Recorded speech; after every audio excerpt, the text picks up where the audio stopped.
미국의 타임지라는 유명한 시사 주간지가 있습니다. 지난달에 우리나라 어느 도지사가 1억 원 정도의 광고비를 내고 이 주간지에 그 도에서 하고 있는 정책 광고를 낸 적이 있는데요. 이 말은 이 주간지가 그만큼 세계적으로 유명하다는 뜻입니다. 이 주간지 1993년 10월 11일자에 생명의 기원이라는 그 표지 기사가 실린 적이 있습니다. 사람의 생명이 어디에서 시작되었는가에 대한 기사입니다. 하나님을 믿는 사람들은 이 시간 본문인 우리 방금 읽었던 이 창세기 1장에 나오는 것처럼 하나님이 우리가 살고 있는 이 세상을 창조하시고 또 사람의 생명을 창조하셨다는 것을 믿고 있습니다. 창세기 1장 1절에 보니까 태초에 하나님이 천지를 창조하시니라는 말씀이 나옵니다. 성경은 이렇게 하나님이 천지, 즉 하늘과 땅, 세상 만물을 창조하신 창조주 하나님이라는 것을 선포하면서 시작하고 있습니다. 27절에 보면 이 천지를 창조하신 하나님이 하나님의 형상대로 사람을, 남자와 여자를 만드시는 모습이 또 나옵니다. 자, 사람은 하나님의 형상대로 지음받았다라고 말합니다. 사람이 하나님의 형상대로 지음받았다는 말은요, 사람은 하나님과 교제를 할 수 있고요, 사랑의 교제를 할 수 있고 하나님을 닮아갈 수 있는 존재로 지음받았다는 겁니다. 자, 하나님의 형상대로 사람을 창조하신 하나님이 가장 먼저 하신 일이 그 다음 절 28절에 나오지요. 그들에게 복을 주시며 그랬습니다. 하나님이 사람을 창조하신 뒤에 가장 먼저 하신 일은 복을 주는 겁니다. 이 말은 사람은 하나님의 복을 받아야 살아갈 수 있는 이 존재라는 뜻입니다. 사람의 생명이 하나님으로부터 왔기 때문에요. 사람은 하나님의 은혜 없이는 살아갈 수 없는 그런 존재라는 겁니다. 성경은 이렇게 창조주 하나님이 세상과 사람을 창조했다는 이 창조론에 대해서 말씀하고 있지만 하나님을 믿지 않는 사람들은요, 사람의 생명은 원숭이에서 진화되어서 지금의 모습에 이르게 되었다라고 하는 이 진화론을 믿고 있습니다. 이 타임지에서요, 진화론에 대한 특집 기사를 3번에 걸쳐서 실었는데요. 이 생명의 기원이라는 이 제목의 기사는 그 중에 첫 번째 특집 기사입니다. 자, 세상의 과학자들이 말하고 있는 진화론에 의하면요, 사람은 예전에 원숭이였고 원숭이에서 진화되어서 변화되어서 지금의 모습에 이르게 되었다는 겁니다. 자, 이것이 과연 사실인지, 진화론에서 주장하고 있는 그 과학적인 증거들이 사실인지를 이 타임지라는 시사 주간지에서 3번에 걸쳐서 특집 기사를 실었던 것입니다. 자, 성경에서 말하는 창조론을 믿느냐, 아니면 과학자들이 말하고 있는 그 진화론을 믿느냐 하는 것은요, 우리 인생의 모든 문제 중에서 가장 중요한 문제입니다. 왜냐하면 이 둘 중에 무엇을 믿는가에 따라서요, 그 사람의 삶이, 한 번뿐인 삶이 완전히 달라지고요, 또 죽은 뒤에 영원히 살아가야 하는 장소도 달라지기 때문입니다. 창조론과 진화론은 우리 인생의 의미가 뭔지, 우리가 왜 이 세상에 태어났는지, 무엇을 위해서 살아야 하는지를 결정짓는 아주 중요한 문제라는 겁니다. 로또 복권 1등에 당첨되어서요, 200억이 넘는 당첨금을 받은 우리나라 사람이 있었습니다. 2억도 아니고 200억이 생기면 200억이 어느 정도의 돈인지 여러분 감이 오세요? 여러분, 갑자기 200억이 생기면 삶이 어떻게 변화될 것 같습니까? 이분은 당장 수십억짜리 아파트를 2채를 샀다 그럽니다. 그리고 주위 사람들에게 이렇게 베풀기도 하고요. 이전과는 완전히 다른 삶을 살았지만 5년 만에 전 재산을 다 날리게 되고 사기 혐의로 구속이 되었습니다. 로또 저주라는 말 들어보셨어요? 로또에 당첨된 뒤에, 그죠? 부부관계가 깨지고 온갖 사건 사고에 휘말리는 이런 일들이 많이 일어나다 보니까 로또의 저주라는 말까지 생겨났습니다. 여러분, 왜 로또의 축복이 아니고 로또의 저주일까요? 돈이 많으면 더 행복할 줄 알았는데 이전보다 더 불행해지는 사람들이 많은 것을 보면 여러분 뭘 느끼십니까? 인생의 목적이, 우리가 이 세상에 태어난 목적이 돈에 있는 것은 아니라는 것을 이런 모습들을 보면 분명히 알 수 있습니다. 작년에 비해 코로나가 발생한 올해 이 상반기에 그렇죠. 통계를 내보니까 자살률이 증가했다 그럽니다. 특히 20대 여성의 자살률이 43%나 증가해가지고 기사에 난 적이 있습니다. 여러분, 가장 힘이 넘쳐야 할 20대인데 그죠? 왜 스스로 생명을 포기하고 있을까요? 사람마다 이런저런 다양한 사정이 다 있겠지만 생명을 스스로 포기하는 가장 근본적인 이유는요, 이 인생의 참된 의미가 어디에 있는지를 알지 못해서일 것입니다. 여러분은 요즘 무엇을 위해 하루하루를 살아가고 계세요?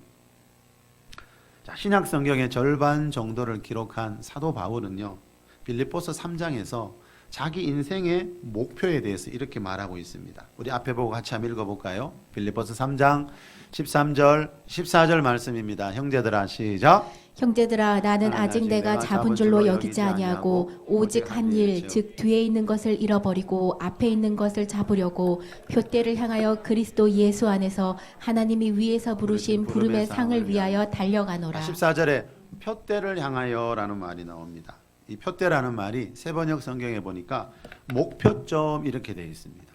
한 번뿐인 내 인생의 목표점을 말합니다. 자, 여러분, 사도 바울의 인생의 목표는 뭐였는가 하면은요, 14절에 나오지요. 그리스도 예수 안에서 하나님이 위에서 부르신 부름의 상을 위하여 달려가는 겁니다. 자, 다시 말하면 바울은 이 세상 부귀영화가 아니고요, 이 세상에 있는 것들 더 많이 가지기 위해서가 아니고요, 이 세상 떠나는 날 하나님이 계신 저 하늘나라 천국에 들어가서 하나님이 주시는 상 받는 것이 인생의 목표였다는 겁니다. 다시 말하면 이 세상의 삶이 전부가 아니라는 것을 바울은 알고 있었습니다. 이 세상 떠나는 날 천국과 지옥이라는 영원한 삶이 우리를 기다리고 있다는 것을 사도 바울은 알고 있었기 때문에 이런 말씀을 하고 있습니다. 그래서 전도서 2장 1절에 보면요, 너는 청년의 때에 너의 창조주를 기억하라는 말씀이 나옵니다. 돈 많이 벌고 성공하는 것보다 여러분 더 중요한 게 한 가지 있는데요, 나를 창조하신 창조주 하나님이 계시다는 것을 기억하는 것입니다. 왜냐하면 이 세상 떠나는 날 여러분, 우리가 돈 앞에 쓰는 게 아니고요, 우리가 이 세상 떠나는 날은 우리 인간의 생명을 창조하신 창조주 하나님 앞에 서서 하나님이 주신 그 생명, 하나님이 창조하신 목적대로 살았는지 하나님의 심판을 받게 되기 때문에 성경은 젊었을 때, 어렸을 때, 노년의 때 창조주 하나님을 기억하라는 말씀을 하고 있습니다. 이 타임지에 실렸던 세 번의 특집 기사 중에요, 두 번째 기사가 1994년 3월 14일자에 실렸는데요, 주제가 인류의 조상이 누구인가에 대한 것입니다. 사람의 조상이 과연 원숭이인가에 대한 내용을 다루고 있습니다. 이 타임지는 매주 그 가장 중요한 그 표지에 실린 그 표지 기사를요, 그 기사에 대한 편집 후기를 함께 실어 놓는다 그럽니다. 이 두 번째 특집 기사가 나왔을 때 이 회사의 수석 부회장이요, 편집 후기에서 이런 말을 적어놨습니다. 인류의 조상을 취재했던 기자는, 자기 회사에 이 특집 기사를 썼던 기자를 말하죠. 이 인류의 조상을 취재했던 이 기자는 기자가 되기 전에 테네시 고등학교에서 과학 선생님을 했습니다. 그런데 이제 그는 고등학교에서 가르쳤던 모든 진화론 내용이 엉터리라는 사실을 고백하고 있습니다. 물론 다른 학교도 엉터리를 가르치고 왔습니다. 이러한 사실이 최근 몇 차례의 타임지의 진화론 특집 기사로 밝혀졌습니다. 자, 이 특집 기사를 취재했던 기자가요, 전에 고등학교에서 과학을 가르쳤던, 진화론을 가르쳤던 과학 선생님이라는 거예요. 이 선생님이 이제 기자가 되어서, 그죠?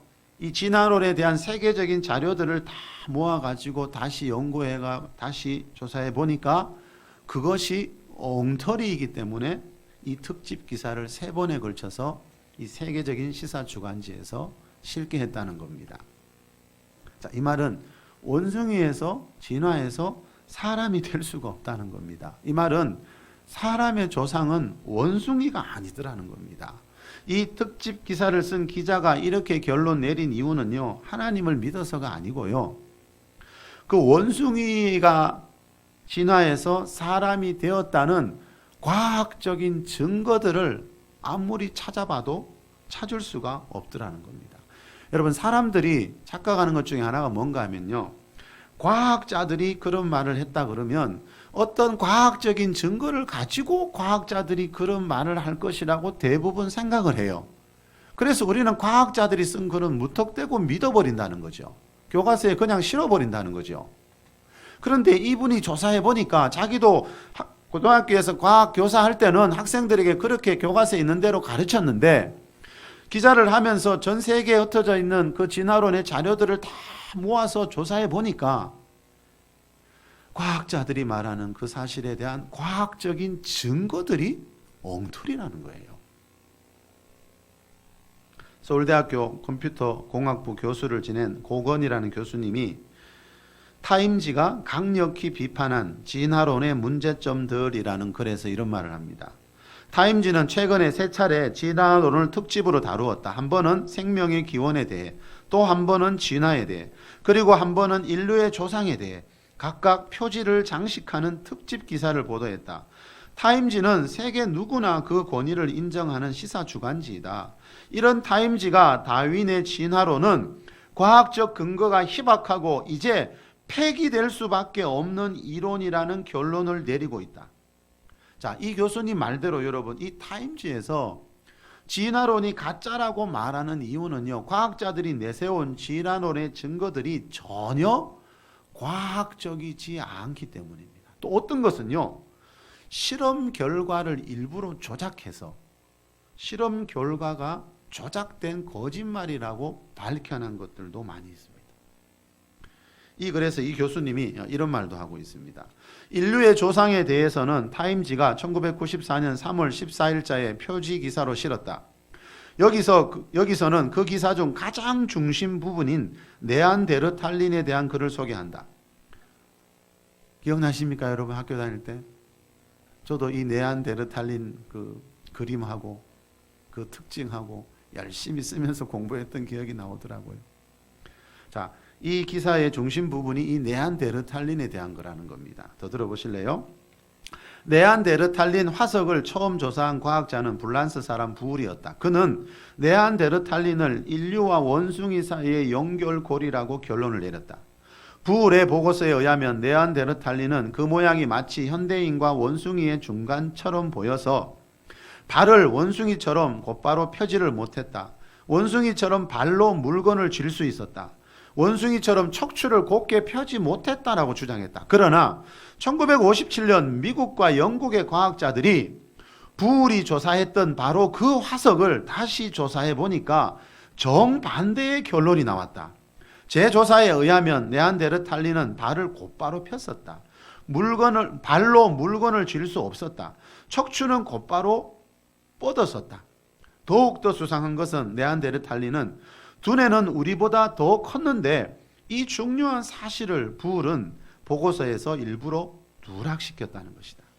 연구가 되면 될수록 인류와 네안데르탈린은 완전히 다른 종임이 입증되고 있다. 1997년 12월 17일 미국의 CNN 방송국은 영국의 과학자들이 네안데르탈린의 DNA 조사를 해본 결과 네안데르탈린은 인류와 무관한 아무 상관이 없는 종으로 나타났다고 보도했다. 그런데도 국내 교과서는, 우리나라 교과서는 오늘까지도 네안데르탈린을 인류의 조상으로 고집하고 있다. 자, 여러분, 이 말은요, 영국과 미국의 많은 과학자들이 조사해 보니까 과학적인 증거가 전혀 없는데도 불구하고 우리나라는 안타깝게도 아직도 교과서에 이걸 실어놓고 학생들에게 가르치고 있다는 겁니다. 우리 인간의 조상이 이런 원숭이였다고. 예. 자, 여러분, 과학자들이 과학적이라고 주장하는 것들이 다 과학적이지 않다는 것을 누가요? 또 다른 과학자들이 증명하고 있어요. 예. 자, 학생들이 교과서에서 배우는 내용 중에 사실이 아닌 것들이 많이 있습니다. 그래서 옛날에 우리가 배우던 교과서하고 지금은 많이 달라졌습니다. 여러분 신문에 난 기사들 다 100% 믿으세요? 한 번씩 보면 신문 일면에 뭐가 나지요? 전에 우리 신문사에서 보도했던 기사가 잘못된 보도였습니다 하고 정정 기사가 날 때가 많지요. 자, 이 말은 학교 교과서도 언론도 잘못된 것들 그 당시에는 사실인 것처럼 전할 때가 분명히 많이 있다는 겁니다. 자, 이 글에 보면요. 1966년 6월 3일자 타임지에 실린 필트타운 맨에 대한 이야기가 나오는데요. 한번 들어보실래요? 필트타운 맨은 1912년 영국에서 발견되어 한때 원숭이와 현대인 사이의 연결고리로 각광을 받았다고 한다. 자, 좀 전에도 비슷한 표현이 나왔죠. 과학자들이 지금 찾고 있는 게 뭔가 하면은요. 이 원숭이에서 지금 이 모습으로 진화가 됐다면은 그 원숭이에서 더 발전된 모습, 우리 지금 이 모습 되기 이전의 모습이 있어야 되잖아요. 그런 화석이 있어야 되잖아요. 그거를 아직까지도 찾은 사람이 없어요. 그래서 좀 전에 나온 것처럼 또 이 글에 나온 것처럼 이 필트타운 맨이라는 것도 어떤 사람이 발견해가지고 와 이게 원숭이와 지금 우리 사이의 중간 모습이다. 이렇게 강조했다는 거예요. 이게 굉장히 결정적인 증거라는 거예요. 진화론에서는. 그런데 이 결정적인 증거가 지금 드러난 것이 맞다고 드러난 것이 한 가지도 없어요. 지금 과학이 얼마나 발전하고 있고요. 과학자들이 또 얼마나 진화론 과학자들이 많습니까? 그런데 원숭이에서 우리 인간 사이 중간 화석을 발견했다는 말이 없습니다. 그런데 이분이 또 1912년에 원숭이와 현대인 사이에 이 연결고리다, 그 중간이다 라고 주장하는 바람에 또 많은 사람들의 각광을 받았대요. 더 들어보실래요? 그러다가 한 40여 년 뒤인 1950년대에 와서 그것이 가짜라고 밝혀졌는데 누군가가 사람의 두개골에 원숭이의 턱을 일부러 끼워 놓고 그것을 오래된 것처럼 보이게 하려고 페인트 칠을 하고 줄칼로 밀었다는 사실이 정밀 분석 결과 밝혀졌다. 누가 이렇게 했는지 타임지에서 조사해서 밝혔는데 영국 박물관의 동물학부 책임자로 일하던 힐톤이라는 사람이었다. 자, 여러분 이렇게 몇십 년 동안 세계적인 인정을 받던 사실이라고 믿었던 것들이요. 나중에 가면 엉터리라고 때로는 조작된 거라고 밝혀진 것들이 이런 기사들이 많습니다, 여러분. 이 타임지에서요, 이 인류의 조상에 대한 기사를 마감하면서 이런 말을 했습니다. 이 특집 기사를 끝내면서 이런 말을 했어요. 현재로서는 원숭이가 진화되어 사람이 되었다는 주장은 사실 데이터에 입각한 과학적인 주장이 아니라 한낱 상상에 불과하다. 이러한 결론은 진화론을 주장하는 과학자들에게는 말할 수 없는 모욕이다. 그렇겠죠, 여러분, 그죠? 그분들이 그거 연구해가지고 박사학위 되고 교수님 되고 돈 벌고 있거든요. 근데 그게 엉터리고 상상의 산물이다 그러니까 그분들에게는 이거 엄청난 충격인 거예요. 더 들어보세요. 또한 그것은 그들의 생업에도 큰 지장을 줄 수 있다. 과학이 아닌 상상 따위로 알려지면 더 이상 연구비도 교수 승진 등은 기대할 수 없기 때문이다. 그럼에도 불구하고 그 이후 타임지 독자란에 아무런 항의도 없는 것을 보면 이러한 모욕적인 기사에 대해 별달리 항의할 근거가 없는 것 같다. 여러분, 그 많은 진화론 과학자들이 왜 이 기사를 보고 이 회사에 항의를 안 했을까요? 결정적인 증거가 있다면 여러분 당연히 항의를 했겠죠. 이것이 진화론의 결정적인 증거다. 이것이 원숭이와 인간 사이의 중간 화석이다. 이게 있다면 반드시 했겠지요. 그 많은 과학자들이 있는데. 그런데 이게 1990년대에 실렸는데 여러분 그런 증거, 그런 항의를 했다는 사람이 없답니다. 자, 진화론이 여러분 사실인 것처럼 그렇게 믿고 또 가르치고 지금도 그러고 있지만 자, 세계적으로 많은 과학자들이 다시 연구해 보니까 과학적인 증거들이 없다는 거예요. 과학책에 지금도 실려 있는 과학적이라고 하면서 실어 놓은 것들이요 전혀 과학적인 증거가 없대요. 이 말은 진화론은 과학이 아니고 종교라는 뜻입니다. 자기가 원하는 신을 만들어서 사람들이 섬기듯이, 그죠? 자기가 원하는 신, 상상의 세계에서 만든 신을 섬기듯이 성경은 그걸 우상이라고 그러거든요. 자, 이 진화론이라는 우상을 사람들이 섬기고 있는 겁니다. 자, 우리 창세기 2장 7절로 한번 가보겠습니다. 여호와 하나님이 앞에도 나옵니다. 시작. 여호와 하나님이 땅의 흙으로 사람을 지으시고 생기를 그 코에 불어넣으시니 사람이 생명이 되니라. 자, 1장 27절에서 아까는요, 하나님이 자기 형상 곧 하나님의 형상대로 사람을 창조하셨다 그랬는데, 자, 이 말씀은요, 사람을 창조하실 때 하나님이 어떤 방법으로 창조하셨는지를 가르쳐주고 있습니다. 자, 여기 보니까요, 여호와 하나님이 땅에 흙으로 사람을 지으시고 그랬습니다. 이게 1번이고 첫 번째입니다. 자, 땅에 있는 흙으로 사람의 몸, 우리 육체를 만드셨다는 겁니다. 그래서 우리 몸은 흙에서 왔기 때문에 언젠가 흙으로 죽으면 흙으로 돌아가게 됩니다. 누가복음 16장에 보니까 그런데 부자와 거지 나사로가 몸은 죽어서 땅에 묻힌 뒤에 그 몸 안에 있던 영혼이 낙원과 음부로 가는 모습이 나오고 있습니다. 자, 우리 몸은 하나님이 흙으로 만들었기 때문에 우리 몸은 흙으로 돌아가게 됩니다. 중요한 것은 이겁니다, 여러분. 자, 하나님이 땅의 흙으로 사람을 만들자마자 사람이 살아서 움직이게 된 것이 아니라는 겁니다. 사람이 살아서 움직이기 위해서는 이 몸 말고 뭔가 다른 것이, 다른 부분이 필요하다는 겁니다. 자, 그 다음에 뭡니까? 생기를 그 코에 불어넣으시니 사람이 생명이 되니라 그랬습니다. 자, 흙으로 사람의 몸을 만든 후에요, 생기, 즉 하나님 안에 있는 생명의 기운을 불어넣으니까 그 사람의 몸이 생명, 살아서 움직이는 생명체가 되었다라는 겁니다. 이 말은 내가 지금 살아서 움직이는 것은요, 내 몸 안에 하나님으로부터 온 생기, 생명의 기운이 있기 때문에 지금 내 몸이 살아서 움직이고 있다는 겁니다. 이 생기가 다른 말로 영혼입니다. 영혼. 자, 하나님으로부터 온 이 생기, 이 생명의 기운을 영혼이라 그럽니다. 자, 영은 하나님이 영이시기 때문에 영이신 하나님과 교제하기 위해서 하나님이 우리 안에 주신 거고요. 혼은 우리 마음과 생각을 혼이라 합니다. 그렇죠? 자, 이렇게 하나님이 사람을 만드실 때요, 데살로니가전서 5장 23절에도 나오듯이 영과 혼과 몸으로 만들었는데, 이 중에서 가장 중요한 것은요, 우리가 지금 보고 있는 몸이 아니고 몸 안에 있는 혼도 아니고 그 혼 안에 있는 영이라는 겁니다. 영.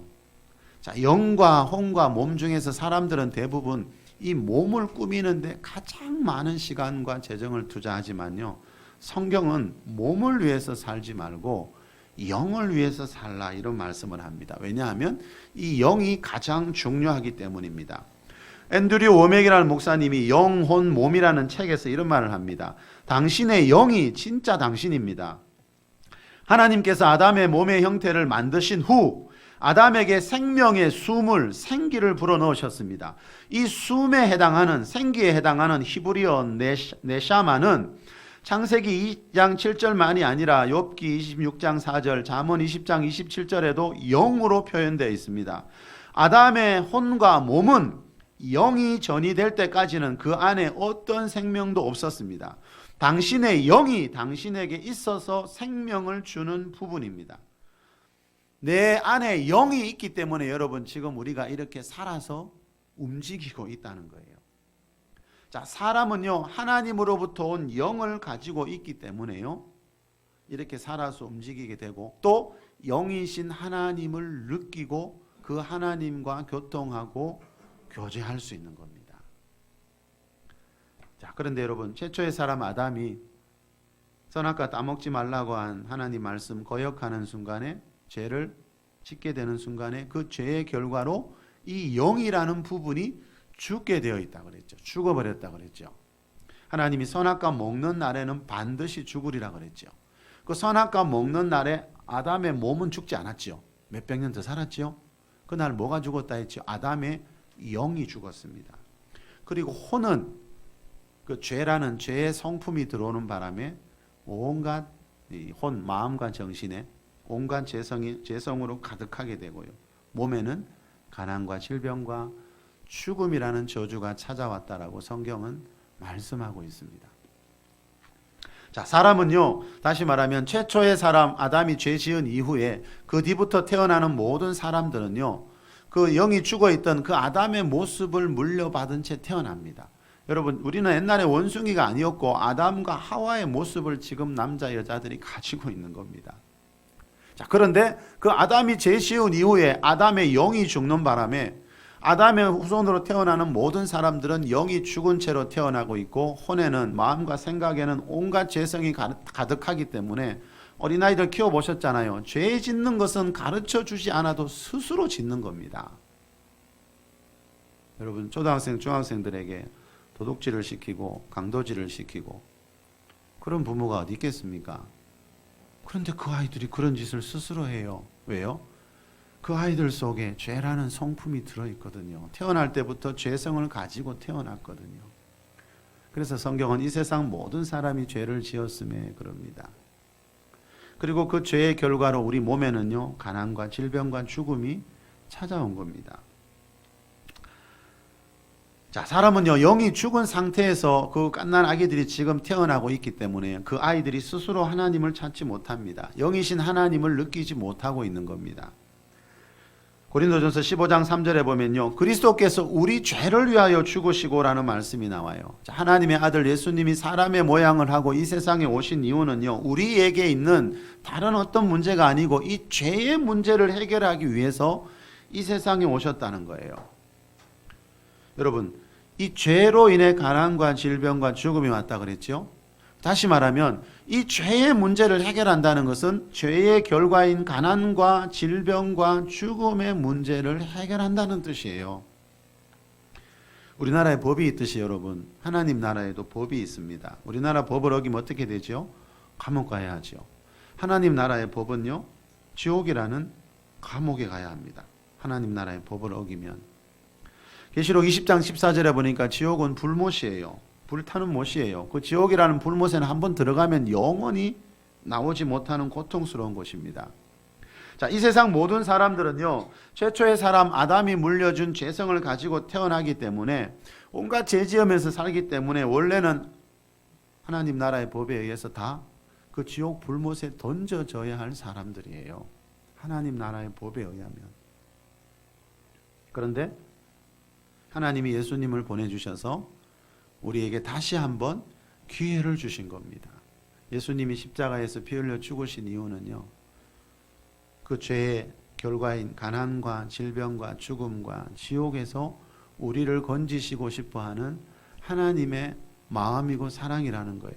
여러분 자식의 생명을 버려서 누군가를 구해보셨어요? 우리에게 그런 일이 있다면 하나님의 마음을 좀 더 알 텐데, 감사하게도 하나님, 여러분, 우리는 생명이 하나이기 때문에 내가 죽고 내 자식이 죽으면 안 되잖아요. 그래서 하나님이 자기 아들의 생명을 십자가에서 죄는 우리가 지었는데 죄에 대한 값은 예수님이 치르게 하셨어요. 성경은 이걸 보고 하나님의 사랑이라 합니다. 여러분, 우리나라 법을 어기면 반드시 우리는 감옥에 잡혀가요. 하나님 나라에도 그런 법이 있다니까요. 그런데 하나님이 그 나라의 법대로 하지 않으시고 우리에게 다시 한번 기회를 주신 게 이 예수님의 십자가의 은총이라는 겁니다. 자, 예수님 믿고 죄에서 구원받는다 그러죠. 근데 많은 분들이 그 말의 정확한 의미를 잘 모르고 있더라고요. 죄에서 구원받는다는 말은 조금 전에 말씀한 것처럼 아담이 죄를 지은 이후에 가난과 질병과 죽음이 찾아왔어요. 자, 연계의 법칙이 있듯이 연계의 법칙이 있다고 했지요. 여기 음식 쓰레기 버려두면 반드시 벌레가 생기듯이요. 죄는 영적인 세계의 벌레입니다, 여러분. 그래서 죄가 있는 곳에는요, 음식 쓰레기 있는 곳에 벌레가 생기듯이 죄가 있는 곳엔 가난과 질병과 죽음이라는 벌레가 다가오는 겁니다. 자, 예수님 믿고 죄에서 구원받는다는 말은 여러분 그냥 하나님 백성되어 교회 다닌다 그 정도가 아니고요. 이 죄의 결과물들인 가난과 질병과 죽음의 문제를 해결할 수 있다라는 뜻이라는 거예요. 자, 예수님이 천국을 떠나 이 세상에 오신 이유는요. 아담의 죄로 인해서 그죠? 이 땅에서 신음하고 있는 가난과 질병과 이 죽음의 고통이 얼마나 무서운 겁니까, 여러분? 이런 고통 속에서 신음하고 있는 우리에게 새로운 삶을, 새로운 생명을 주시기 위해서다라고 성경이 말씀하고 있습니다. 그래서 여러분 교회마다 이 세상 곳곳에는요, 예수님 믿고 죄에서 구원받은 뒤에 가난한 자가 부유해지고 병든 자가 건강해지고 죽음의 두려움에서 벗어나는 그런 일들이 지금 이 시간에도 일어나고 있는 것입니다. 우리 교회에서 부흥회를 인도하셨던 이병천 목사님이라는 분이 계시죠. 그분이 이런 제목으로 설교한 적이 있습니다. 질병을 치료하고 부자가 되기 위하여 교회로 오라. 요즘은 이런 설교하면 자꾸 기복주의라고 많은 분들이 비난을 해요. 근데 이분은 이 설교 제목이에요. 질병을 치료받고 부자가 되기 위하여 교회로 오라. 맞아요, 여러분. 이거는 기복주의가 아니고요. 여러분, 기복주의하고 성경에서 하나님이 하나님의 백성들에게 말씀하시는 본질적인 축복하고 좀 분별할 수 있어야 됩니다. 많은 분들이 예수님 믿고 영혼 구원 받는 것만을 기독교의 본질인 것처럼 그렇게 말하는 경우들이 참 많습니다. 여러분, 물질적인 복을 받고 병에서 고침받는 이런 걸 말하면 그거는 신앙의 본질이 아니고 부수적인 것입니다. 이렇게 여기는 분들이 너무 많다는 거예요. 여러분, 이 문제하고 영혼 구원은요, 떨어진 별개의 문제가 아닙니다. 왜요? 좀 전에 말씀드렸잖아요. 예수님이 우리를 죄에서 구원하기 위해 오셨다는 말은요, 그 죄의 결과로 생겨난 가난과 질병과 죽음의 문제를 해결하기 위해서 오셨다는 뜻이거든요. 그런데 우리는 자꾸 이것을 나누어서 이야기를 해요. 아니에요, 여러분. 이게 신앙의 본질이고 핵심인 거예요. 그래서 이 목사님은 병에서 고침받고 싶어서 교회에 오라고, 부자 되고 싶으면 교회에 오라고 이런 말씀을 하고 있는 겁니다. 이 목사님은요, 이 영혼 구원만을 신앙의 본질이라고 자꾸 강조하는 그런 말을 들으면 저도 그렇지만요, 이 목사님은 매우 심한 안타까움이 생기고요, 의분이 일어난다 그래요. 저도 그래요. 왜요? 그건 성경적인 복음이 아니기 때문이에요. 그런 말은 예수님이 십자가에서 우리를 위해 행하신 고난을 의미 없는 일로 만들어 버리기 때문이에요. 지난주 어떤 분이 그러대요. 요즘 하는 일이 너무 잘 된다고요. 여러분, 그거는 신앙의 부수적인 일이 아니라는 거예요. 예수님이 그랬잖아요. 내가 온 것은 너희에게 생명을 주고 더 풍성케 하기 위해서 오셨다 그러는데 그것이 어떻게 신앙의 본질하고 다른 문제입니까? 여러분, 우리가 무슨 하나님, 어떤 하나님을 믿느냐에 따라 우리 인생이 너무나 달라집니다. 그 교회와 그 성도들이 어떤 복음을, 어떤 하나님을 믿느냐에 따라서 그죠? 삶이 완전히 달라진다니까요. 자, 영혼 구원이 가장 중요하지. 그걸 누가 모르겠어요, 여러분. 그러나 영혼 구원만 강조하고 다른 문제들을 부수적인 문제로 그렇게 여기면 안 된다는 거예요. 자, 영혼 구원이 중요하지만 성경은 영혼 구원에 대한 이야기만 하는 책이 아닙니다. 베드로전서 2장 24절에 보면요, 예수님이 채찍에 맞으실 때 너희가 나음을 입었다 그랬죠. 마태복음 8장 17절에 우리의 연약한 것을 친히 담당하시고 병을 짊어지셨다 그랬죠. 자, 예수님은 십자가에서 우리 죄만 짊어지신 게 아니고 병도 짊어지셨대. 병만이 아니고 가난도 짊어지셨어요. 자, 이 두 구절을 합쳐보면요, 예수님이 채찍에 맞으실 때 내 모든 질병의 고통을 예수님이 다 짊어지셨기 때문에 내 병은 그때 나음을 입었다라는 거예요. 이 말씀을 믿어서 여러분, 이 말씀이 얼마나 위대한 능력이 나타나는 생명의 말씀인지를 꼭 경험하는 여러분 되시길 바랍니다. 저는 30대 초반에 이걸 경험해 봤습니다. 하나님 말씀이 이론이 아니구나. 그 많은 의사들이 내 밥 한 끼 못 먹게 해주던데 하나님이 단 한 번 만지시니까 그때 이후로 제가 여러분 20년 넘었지만 소화제 한 번 못 먹어본 적이 없습니다. 하루에 약을 8번 먹고도 그 많은 약을 입에 쏟아 넣고도 밥 한 끼 못 먹고 살았는데 저는 그걸 경험해 봤기 때문에요. 누구보다도 하나님이 얼마나 우리 가까이 계신 분이고 우리의 삶의 모든 여정 가운데 함께 하시는 분인지를 누구나 경험할 수 있다는 겁니다. 바울이 고린도후서 8장 9절에서 그의 가난함으로 말미암아 너희를 부요하게 하려 하심이라. 이 부요라는 말은요, 또 많은 분들이 영적인 부요로 자꾸 해석을 해요. 여러분, 성경은 항상 뭘요? 그 구절에서 말하는 의미를 정확하게 이해하려면 앞뒤에서 무슨 말 하는 거 보면 더 쉽게 이해되죠. 여러분도 그렇지요. 어떤 사람이 대화할 때 똑똑가 중간에 들어가면 이게 무슨 말 하는지 잘 못 알아들을 때 있잖아요. 왜요? 앞에서 무슨 말 했는지를 모르니까요. 근데 여러분, 앞에서 무슨 말 했는지를 알면 그 중간에 하는 말을 이해되지요. 성경도 마찬가지입니다. 그 한 구절의 말씀을 정확하게 이해하기 위해서는 앞뒤에서 이 저자가 무슨 이야기를 하는가, 이 부요, 영적인 부요 이야기하는가, 육적인 부요 이야기하는가 알 수 있다니까요. 이 사도 바울이 이 말씀 앞뒤에서 무슨 이야기하는가 하면 헌금 이야기하고 돈 이야기를 하면서 그의 가난함으로 말미암아 너희를 부요케 하셨으니까 그 헌금 이야기하면서 이 부요 이야기를 해요. 다시 말하면 여기서 말하는 부요는 영적인 부요를 말하는 게 아니고 마음에 부요한 걸 말하는 게 아니고 물질적인 재정적인 부요를 분명히 바울이 이야기하고 있다는 거예요. 그래서 우리가 앞뒤 문맥을 보지 않으면요, 그 저자가 하는 말, 하나님이 하시는 말씀을 완전히 오해하게 되는 거예요. 자, 이 말은 예수님이 오신 이유 중에 하나는 우리를 재정적으로 부요하기 위해서 오신 거예요. 그래서 그리스도인들은 항상 가난하면 안 되는 거예요. 항상 없다 그러면 안 되는 거예요. 그거는 뭔가 지금 하나님하고 뭔가 코드가 안 맞다는 거예요. 자, 여러분, 가난도 질병처럼 죄의 결과 중에 하나라 그랬죠.